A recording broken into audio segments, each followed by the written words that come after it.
Ընդամենը մի քանի վայրկյան եւ հայալեզու AI օգնականը կպատասխանի կապի ծառայությունների վերաբերյալ ձեզ հետաքրքրող բոլոր հարցերին։ Team Telecom Armenia-ի հերթական նորարարությանը ծանոթանում ենք Digitech-ի տանիքի տակ։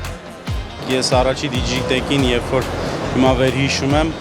այն ժամանակ փոքր տարածքում էր, ՆՓԱԿ-ի շենքում էր, երկրորդ հարկում էր, եւ մենք այդ ժամանակ մասնակցում էինք լրիվ ուրիշ ծառայությամբ, ես եւ եղբայրս, մենք voice over IP-ով էինք զբաղվում, առաջին Հայաստանում ինտերնետ հեռախոսակապով, շուկայում էինք 99 թվականից եւ մեր համար շատ հետաքրքիր հարթակ էր ամեն տարի տեսնել այնտեղ ինչ նորարարական լուծումներ են։ Կարծում եմ այսօր դուք բոլորդ ականատեսեք, թե ոնց է մեծացել Digitech-ը եւ արդեն արտերկրից ընկերություններ են մասնակցում, մենք ենք մասնակցում եւ մեր ընկերությունը